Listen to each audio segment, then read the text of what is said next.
बागी पायलट को आखिर क्यों नहीं मिलती कुर्सी? राजस्थान की सियासत में पिछले 5 सालों से रोटने मनाने के कवायद के बीच सियासी बिसात बिछाने का खेल भी लगातार चल रहा है। राज्य के सीएम अशोक गहलोत और नेता सचिन पायलट के बीच खींचतान किसी से छिपी नहीं है। कई बार ये दोनों नेता आमने सामने आए हैं, लेकिन हर बार आलाकमान के दखल के बाद मामला ठंडा पड़ जाता है। लेकिन लगता है कि अब सचिन पायलट इंतजार के मूड में नहीं है, क्योंकि पिछले साल सितंबर में हुए घटनाक्रम के बाद से अब तक कांग्रेस आलाकमान ने अशोक गहलोत को लेकर कोई फैसला नहीं लिया, जबकि ऐसा माना जा रहा था कि नए कांग्रेस अध्यक्ष के चुने जाने के बाद अशोक गहलोत पर एक्शन होगा। अब राजस्थान और हिमाचल प्रदेश में जमीनी स्तर पर चुनावी कामकाज कर कांग्रेस की जीत में बड़ी भूमिका निभाने का श्रेय रखने वाले पार्टी नेता सचिन पायलट अब राजस्थान में चुनावी साल की शुरुआत व्यापक जनसंपर्क कार्यक्रम के साथ करने जा रहे हैं। खास बात यह है कि इस कार्यक्रम में उनके राजनीतिक प्रतिद्वंदी और मौजूदा मुख्यमंत्री अशोक गहलोत शिरकत नहीं करेंगे,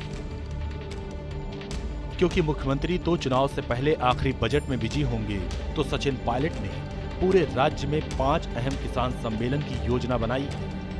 सचिन पायलट की ये रैलियां नागौर, हनुमानगढ़, झुंझुनू और पाली में आयोजित की जाएंगी। इनके अलावा सचिन जयपुर के महाराजा कॉलेज में युवा सम्मेलन भी करेंगे। सचिन पायलट के करीबी सूत्रों ने इस बात से साफ इनकार किया है कि उनका ये कदम राज्य नेतृत्व के लिए चुनौती है, लेकिन राजनीति के जानकारों की माने तो पायलट का ये कदम सीधे सीधे अशोक गहलोत को चुनौती की तरह है। और अब वो इंतजार के मूड में नहीं है, क्योंकि ना तो अब किसी राज्य में चुनाव होने हैं और ना ही पार्टी अध्यक्ष को लेकर कोई खींचतान है। फिर भी राजस्थान पर कांग्रेस पार्टी का फैसला अभी पेंडिंग है। चलिए आपको बताते हैं आखिर क्या है वो फैसला जिसे लेने में कांग्रेस को इतना समय लग रहा है। 2018 की जब बात की थी तब तो लगभग तय माने जा रहे थे, क्योंकि प्रदेश अध्यक्ष थे और कोई दूसरा चेहरा दिख ही नहीं रहा था, तो बिल्कुल तय माना जा रहा था और इसीलिए एक मुश्त वोट पड़ा भी था। पर पिछले 4 साल में जो कुछ हुआ, जिस तरह से कांग्रेस पार्टी की एक अनिश्चितता बनी रही उनको लेकर के, और जो कुछ राजस्थान ने देखा 4 साल में 5 साल में पार्टी में, कांग्रेस पार्टी में जिस तरह का दुराव और आपस में खींचतान और वो सब कुछ देखा, तो ये बात तो मान के चलिए कि जितना पिछली बार समर्थन शायद मिला था उतना शायद अब की बार नहीं मिले। और वो डिपेंड करेगा कि कांग्रेस पार्टी सचिन पायलट को किस रूप में सामने रखती है। देखिए, जिस तरह से राजस्थान में सचिन पायलट ने कुछ जगहों पर बड़ी रैलियों की और जनता से मिलने के जो कार्यक्रम किए हैं, वो निश्चित रूप से ऐसा लगता है कि वो एक दबाव की राजनीति है। और ऐसा भी लगता है कि उनका जो संयम रखने का जो राजनीति में कहते हैं संयम और इंतजार, तो वो शब्द टूट रहा है। दरअसल पिछले साल जब कांग्रेस के राष्ट्रीय अध्यक्ष के लिए राजस्थान के सीएम अशोक गहलोत का नाम चर्चा में आया, तो 25 सितंबर को कांग्रेस पार्टी ने केंद्रीय पर्यवेक्षकों की टीम को जयपुर भेजा, लेकिन विधायकों ने पर्यवेक्षकों से मिलने से इंकार कर दिया और पर्यवेक्षकों को बैरंग लौटना पड़ा। इसके बाद पर्यवेक्षक अजय माकन और मल्लिकार्जुन खड़गे ने दिल्ली आकर सोनिया गांधी को सारे घटनाक्रम का ब्यौरा लिखित में दिया और इसके बाद सीएम अशोक गहलोत को जिम्मेदार ठहराया गया। दरअसल अशोक गहलोत के कांग्रेस अध्यक्ष बनने के कयासों के बीच ऐसे आसार नजर आने लगे कि राजस्थान की कमान अब सचिन पायलट को सौंप दी जाएगी, लेकिन विधायकों ने आला कमान को दो टूक जवाब दे दिया कि सीएम अशोक गहलोत ही रहेंगे, वरना राज्य में सरकार का बचे रहना आसान नहीं होगा। इसके बाद आला कमान ने अशोक गहलोत को दिल्ली बुलवाया। 29 सितंबर को गहलोत भी पूरी तैयारी के साथ दिल्ली आए थे। उनके हाथ में एक पेपर था जिसमें उन्होंने कुछ पॉइंट्स लिखे हुए थे। सोनिया गांधी के निवास 10 जनपद में जब गहलोत की कार एंटर कर रही थी, उसी वक्त मलयाला मनोरमा के फोटोग्राफर जे सुरेश द्वारा गहलोत के हाथ में इस पेपर की तस्वीर ली गई, जिसमें उन्होंने अपने सियासी प्रतिद्वंदी सचिन पायलट पर कई आरोप लगाते हुए उन्हें एसपी लिखा। गहलोत के नोट्स में दावा किया गया कि उन्हें अपने प्रतिद्वंदी के 18 के मुकाबले 102 विधायकों का समर्थन हासिल है और इस युवा नेता के राजनीतिक लाभ के लिए पार्टी छोड़ने की पूरी संभावना है। उन्होंने सचिन पायलट पर राज्य कांग्रेस प्रमुख के तौर पर बीजेपी के साथ मिलीभगत करके कांग्रेस सरकार को उखाड़ने की कोशिश का इल्जाम भी लगाया, जिसमें 10 से 50 करोड़ रुपए की पेशकश करके विधायकों को कथित तौर पर खरीदने की कोशिश की गई। गहलोत ने साफ कह दिया कि मेरा राजस्थान छोड़ना सरकार के लिए खतरा होगा। विधायक मेरे कहे में नहीं है, वो मेरे अलावा किसी और को बर्दाश्त नहीं करेंगे। दरअसल दिल्ली से ऑब्जर्वर यानी पर्यवेक्षक मल्लिकार्जुन खड़गे और अजय माकन 25 सितंबर को जयपुर में विधायकों के साथ बैठक करने के लिए पहुंचे थे, लेकिन विधायकों ने संसदीय कार्य मंत्री शांति धारीवाल के यहाँ अपनी अलग मीटिंग कर ली। धारीवाल के घर बैठक के बाद कुछ मंत्री और विधायकों ने मीडिया के सामने आकर अपने इस्तीफे की पेशकश कर दी, जिसके बाद वहां से निकलकर विधायक बस में सवार होकर स्पीकर सीपी जोशी को अपना इस्तीफा देने के लिए निकल पड़े। दरअसल इस पूरे घटनाक्रम की वजह थे सचिन पायलट। विधायकों को ऐसे लगा कि अगर अशोक गहलोत पार्टी के अध्यक्ष बनकर दिल्ली चले जाएंगे तो आला कमान सचिन पायलट को राजस्थान की कमान सौंप देगा। विधायकों का ये मानना था कि जिन लोगों ने 2 साल पहले राज्य में कांग्रेस की सरकार गिराने की साजिशें रची थी, उन्हें राज्य की कमान कैसे सौंप सकते हैं। विधायकों के इस बर्ताव की वजह से ऑब्जर्वर अजय माकन और मल्लिकार्जुन खड़गे को बैरंग दिल्ली लौटना पड़ा, जिसके बाद पार्टी पर्यवेक्षक मल्लिकार्जुन खड़गे और अजय माकन ने इसे घोर अनुशासनहीनता करार दिया। गहलोत के करीबी 3 नेताओं के खिलाफ अनुशासनात्मक कार्रवाई की सिफारिश की गई। इस सिफारिश के कुछ देर बाद ही पार्टी की अनुशासनात्मक कार्रवाई समिति की ओर से उन्हें कारण बताओ नोटिस जारी कर दिया गया था। इसके बाद सोनिया गहलोत की मुलाकात के बाद कांग्रेस महासचिव केसी वेणुगोपाल ने 19 सितंबर को ही कहा था कि सोनिया गांधी 1-2 दिन में राजस्थान सीएम पर फैसला लेंगी, लेकिन वो फैसला आज तक नहीं हो पाया। अब लगता है सचिन पायलट का सब्र भी जवाब देने लगा है। आपको बता दें कि राजस्थान में साल 2018 में कांग्रेस की जीत में सचिन पायलट का अहम योगदान माना जाता है, और वो भी तभी से उन्हें दिए जाने वाले इनाम के इंतजार में। मुख्यमंत्री का पद अशोक गहलोत को मिल गया था, जिनके पास पार्टी विधायकों के बड़े समूह का समर्थन था, और उसके बाद भी गहलोत हर बार सचिन पायलट के साथ हुई अनबन में विजेता के तौर पर सामने आए। सचिन पायलट उस वक्त कतई चुप रहे और हिमाचल प्रदेश पर फोकस किया, जहां का प्रभार उन्हें सौंपा गया था। बाद में जब आलोचकों ने हिमाचल में पार्टी की जीत का श्रेय बीजेपी की अंदरूनी कलह को दिया, तो उनका कहना था कि कांग्रेस को कुछ श्रेय तो मिलना ही चाहिए।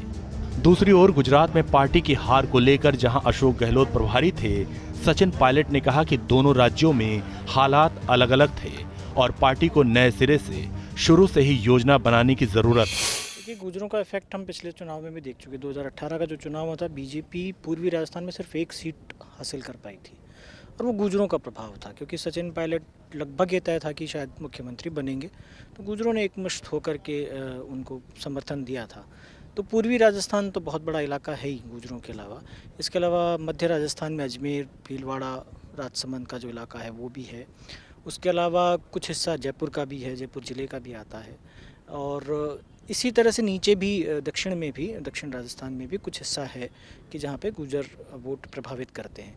लेकिन पूर्वी राजस्थान एक बहुत बड़ा हिस्सा है। बीजेपी पिछली बार यहाँ पर बहुत बुरी तरह से परास्त हुई थी इसी वजह से, और उसके पीछे सबसे बड़ा कारण वही था कि गुजरों ने एकमुश्त होकर के सचिन पायलट को वोट दिया था। और पूर्वी राजस्थान गुजरों का थ्रेशोल्ड माना जाता है, बड़ा एक वोट बैंक माना जाता है। आप मतलब सवाई माधोपुर देख लें, करौली देख लें, आप दौसा देख लें, इधर अलवर से भरतपुर का साइड थोड़ा बहुत देख लें, तो ये पूरा इलाका जो है ये बूंदी से शुरू हो जाता है, कोटा बूंदी से चालू हो जाता है। तो ये पूरा इलाका जो है वो गुजर प्रभावित, गुजर बहुल्य क्षेत्र माना जाता है। देखिए, जहाँ तक बागी होने का सवाल है, अगर आप सचिन पायलट को मुख्यमंत्री बना देंगे फौरन, तो बागी तो निश्चित रूप से अशोक गहलोत के भी बागी होने का डर है। पिछले दिनों उन्होंने ऐसा कर दिखाया कि वो बगावत पर उतर गए और उन्होंने वो कांग्रेस अध्यक्ष बनते बनते रह गए। तो ये जो तेवर है, मुझे लग रहा है कि राहुल गांधी इस चीज़ को पसंद नहीं करेंगे और कोशिश करेंगे कि इस बगावती तेवर न अपनाया जाए। और ये एक किस्म से ये कह सकते हैं कि एक बहुत बड़ा जोखिम कांग्रेस आलाकमान के पास भी है, क्योंकि सचिन पायलट को मुख्यमंत्री के रूप में पेश करना और एक जोखिम है, चुनावी साल है और लाइट वेट है, निश्चित रूप से लाइट वेट है। यूथ उनके साथ है, निश्चित रूप से यूथ उनके साथ है, युवा उनके साथ है। लेकिन युवा आपके साथ होना ही पर्याप्त नहीं है। दिसंबर 2018 में राजस्थान में विधानसभा के चुनाव हुए। राज्य कांग्रेस की कमान सचिन पायलट के हाथ में थी। पायलट ने चुनाव में कड़ी मेहनत की थी और उन्होंने सत्ता विरोधी लहर का फायदा उठाते हुए प्रदेश के सत्ता में कांग्रेस की वापसी करवाई। क्योंकि प्रदेश कांग्रेस के अध्यक्ष सचिन पायलट थे तो ऐसा माना जा रहा था कि सीएम उन्हें ही बनाया जाएगा। लेकिन कांग्रेस आलाकमान ने सीएम के लिए अशोक गहलोत को चुना। इसके पीछे वजह बताई गई कि गहलोत को सचिन से ज्यादा विधायकों का समर्थन था। सचिन पायलट ने आलाकमान के फैसले को अंतिम फैसला मानते हुए खुद के लिए डिप्टी सीएम का पोर्टफोलियो कबूल कर लिया। साल 2019 शांति से गुजर गया, लेकिन साल 2020 की शुरुआत में ही पायलट और गहलोत के बीच तनातनी जग जाहिर होने लगी। जुलाई 2020 अभी आधा बीतने को ही था कि सचिन पायलट ने बगावती रुख अख्तियार करते हुए दिल्ली में आलाकमान का रुख कर लिया। सचिन दिल्ली में सोनिया गांधी से मिलने के लिए निकल चुके थे। वहीं उनके समर्थन वाले विधायक किसी भी बगावत के लिए पूरी तरह मन बना चुके थे। पायलट समर्थित 20 से ज्यादा विधायक मानेसर के आईटीसी ग्रैंड भारत होटल में डेरा डालकर बैठ गए। पायलट खेमे के विधायकों ने अशोक गहलोत सरकार द्वारा उनसे किए जाने वाले सौतेले व्यवहार से सोनिया गांधी को अवगत कराने के लिए उनसे मिलने की मांग की थी, लेकिन मामला मानेसर से आगे बढ़ न सका। उधर जयपुर में अशोक गहलोत ने बीजेपी पर उनके विधायकों को किडनैप करने का इल्जाम लगाया। गहलोत खेमा यहां तक कह रहा था कि पायलट दूसरे सिंधिया बनने वाले हैं, इसलिए बीजेपी शासित राज्य में बैठे हैं और राजस्थान पुलिस को हरियाणा पुलिस अंदर नहीं जाने दे रही। 14 जुलाई से लेकर 19 जुलाई तक ये मामला खींचा रहा। पायलट समर्थित विधायक अपने वीडियो संदेश के जरिए ये बताने में जुटे रहे कि वो कांग्रेस में ही रहना चाहते हैं, लेकिन कमान सचिन जी को सौंपी जाए। बाद में अहमद पटेल के साथ मिलकर प्रियंका गांधी ने संकट को सुलझाने का जिम्मा लिया। प्रियंका और पटेल के एक्टिव होते ही पायलट खेमा नरम पड़ गया। 19 जुलाई को विधायक होटल से राजस्थान लौटने लगे और आखिर में सचिन पायलट अपनी मांगों को लेकर कांग्रेस कार्यालय पहुंचे। इसके बाद पार्टी ने गहलोत पायलट के बीच समझौता कराया। हालांकि इसके बाद पायलट से प्रदेश कांग्रेस अध्यक्ष और डिप्टी सीएम का पद वापस ले लिया गया। अगस्त 2020 में पायलट गुट की मांगों को लेकर 3 सदस्यीय कमेटी बनाई गई, जिसके आधार पर नवंबर महीने में मंत्रिमंडल में फेरबदल कर पायलट समर्थकों को कैबिनेट में जगह दी गई। इसके अलावा राजनीतिक नियुक्तियों में भी समर्थकों को ही जगह मिली, लेकिन पायलट सिर्फ विधायक की भूमिका में रहे। वैसे राजनीति के जानकार तो यहां तक बताते हैं कि जुलाई 2020 में सचिन पायलट को बीजेपी ने पूरी तरह अपने साथ मिलाने का प्लान किया था, लेकिन वसुंधरा की हरी झंडी नहीं मिलने की वजह से ये संभव नहीं हो सका। राजस्थान पत्रिका के पूर्व संवाददाता और वरिष्ठ पत्रकार अरुण कुमार वर्मा कहते हैं कि बीजेपी किसी को भी पार्टी में शामिल करने से पहले ये जान लेती है कि उसकी हैसियत कितनी है। पार्टी को पता था कि पायलट को लाने पर भी गहलोत को हिलाना मुश्किल हो जाएगा। बकौल अरुण वर्मा, राजस्थान की राजनीति में वसुंधरा और गहलोत पिछले 24 सालों से एक एक बार सत्ता पर काबिज रहते हैं, लेकिन दोनों नेता कभी खुलकर एक दूसरे के खिलाफ कुछ भी नहीं बोलते। क्योंकि गहलोत पहले से ही काफी तैयारी कर चुके थे। उनके पास 101 विधायकों का समर्थन था, जबकि बीजेपी के कुल 72 विधायकों में 20 पायलट गुट के भी मिलाए जाएं तो आंकड़ा 101 तक नहीं पहुंचता था। हालांकि पायलट दावा जरूर कर रहे थे कि उनके पास निर्दलीय विधायकों का भी समर्थन है, लेकिन गहलोत पहले से ही सभी निर्दलीय और एक आरएलडी विधायक को अपने खेमे में ला चुके थे। 200 सदस्यीय विधानसभा में बीजेपी को बहुमत तक पहुंचने के लिए 28 विधायकों की जरूरत थी। पायलट पर भरोसा करने पर भी उनके लिए सत्ता तक पहुंचना काफी मुश्किल था, इसलिए मामला आगे न बढ़ सका। आगे होने की संभावना किसी की नहीं लगती। देखिए, दोनों के अपने अपने कारण हैं। अशोक गहलोत अब उस मकाम पर आ चुके हैं कि जहां बागी होना नहीं होना और ये सब कोई मायने नहीं रखता। उम्र के लिहाज से भी, अनुभव के लिहाज से भी, पार्टी में उनके स्टेचर के हिसाब से भी। और सचिन पायलट अभी उस मुकाम पे हैं कि जहां यदि वो बीजेपी में आते हैं तो बहुत ज़्यादा उनके लिए संभावनाएं नहीं, क्योंकि यहाँ पहले ही बहुत सारे चेहरे हैं। कांग्रेस में फिर भी उनके लिए अच्छी संभावनाएं बनती हैं। मतलब आज राहुल गांधी की टीम में भी हम यदि देखें तो बहुत सारे नेता जो हैं उनसे छिटक करके चले गए हैं। ज्योतिरादित्य सिंधिया जो उनके मान लीजिए कि कोई वो हो सकते थे वो चले गए, जतिन प्रसाद चले गए, आरपीएन सिंह चले, बहुत सारे लोग चले गए। तो सचिन पायलट के लिए कांग्रेस से अच्छा अवसर और कोई नहीं हो सकता। अल्टीमेटली देखिए, आज नहीं है मान लीजिए, पर भविष्य के नेता तो अभी भी वही दिखते हैं। दूसरी बार सितंबर 2021 में पायलट के लिए आलाकमान ने खुद रास्ता बना दिया था। गांधी परिवार अशोक गहलोत को राष्ट्रीय अध्यक्ष बनाना चाहता था। गहलोत ने हाँ भी कर दी थी। अब सीएम की कुर्सी से पायलट कुछ ही दूरी पर थे कि अचानक गहलोत पलट गए और उन्होंने राजस्थान में ही रहने की बात सोनिया गांधी तक पहुंचा दी। उस पूरे घटनाक्रम में क्या कुछ हुआ ये हम आपको बता चुके हैं। तब से अब तक पायलट आलाकमान के फैसले के इंतजार में है। जानकारों का मानना है कि इसके पीछे राजस्थान का जातीय समीकरण भी एक वजह है। दरअसल अशोक गहलोत राजस्थान माली जाति से आते हैं और सचिन पायलट गुर्जर समाज से। लेकिन 4 जातियों का समीकरण किसी भी राजनीतिक दल को सत्ता तक पहुंचाने में अहम भूमिका निभाता है। ये 4 जातियां हैं राजपूत, जाट, गुर्जर और मीना। इन जातियों के राज्य के करीब 27% वोटर हैं और ये 100 से ज्यादा सीटों को प्रभावित करते हैं। ये चारों जातियां राजनीतिक रूप से मुखर मानी जाती हैं।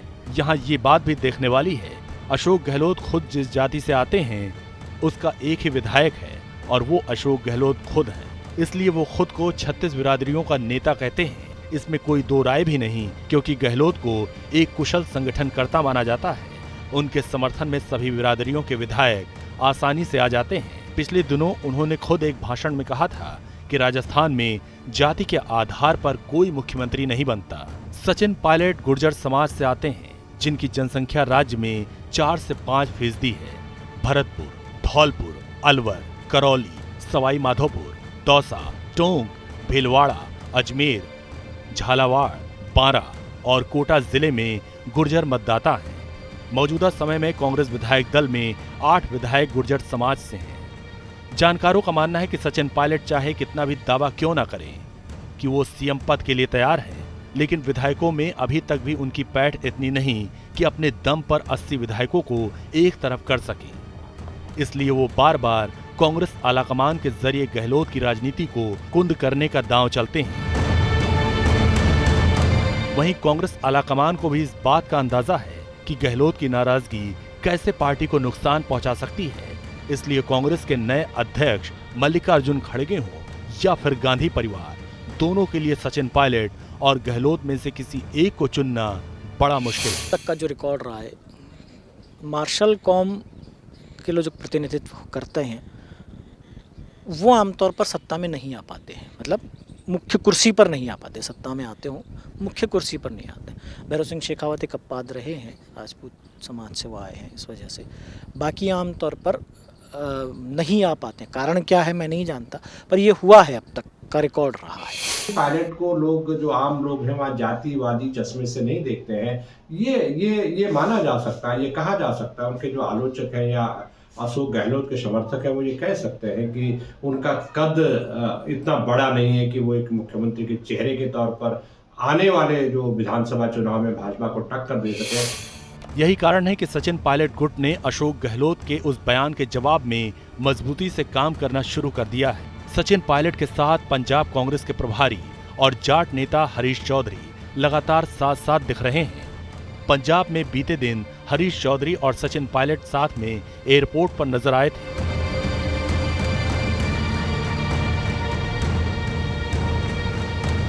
सचिन भारत जोड़ो यात्रा में साथ साथ चले भी हैं। इस नई जुगलबंदी के कई मायने निकाले जा रहे हैं। इतना ही नहीं, जाट नेता मंत्री हेमा राम चौधरी, विधायक मुकेश भाकर, रामनिवास गावड़िया ने भी जमीन पर सचिन पायलट के लिए कमान संभाल ली। वहीं मीणा नेताओं में बात करें तो मंत्री मुरारी लाल मीणा और गुर्जर नेताओं में कई विधायक हैं, लेकिन प्रमुख रूप से इंद्राज गुर्जर का नाम शामिल है। क्षत्रिय नेताओं में राजेंद्र सिंह गुढ़ा ने तो खुलकर सचिन के लिए सीएम बनाने की मांग की है। दिग्गज नेता और विधायक खिलाड़ी लाल बैरवा ने भी पायलट के लिए कमान संभाली है। ये सभी मिलकर राजस्थान की राजनीति में क्या नया संदेश दे रहे हैं, ये समझना बहुत जरूरी हो गया है। अब मान लीजिए विधानसभा का सत्र आ रहा है, 23 तारीख से शुरू होना है, मार्च के अंत तक ख़त्म होगा।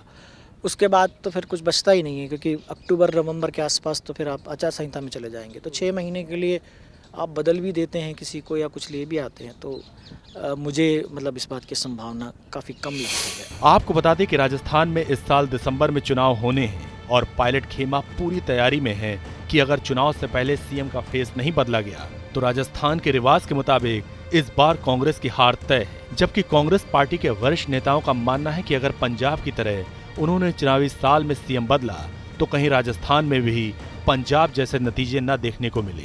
ऐसे में अब जहां एक तरफ अशोक गहलोत अपनी सरकार के आखिरी बजट को लोक लुभावन बनाने में जुटे होंगे ताकि जनता में बैठ बनी रहे, वहीं दूसरी ओर सचिन पायलट अपनी सभाओं के जरिए फिर से जनता के बीच जाकर खुद को साबित करने के लिए मैदान में कूच कर रहे हैं। देखना होगा कि आने वाले वक्त में कांग्रेस आलाकमान कैसे सचिन पायलट और अशोक गहलोत दोनों पर फैसला ले सकता है। न्यूज़ नेशन डिजिटल से नवीन कुमार की रिपोर्ट।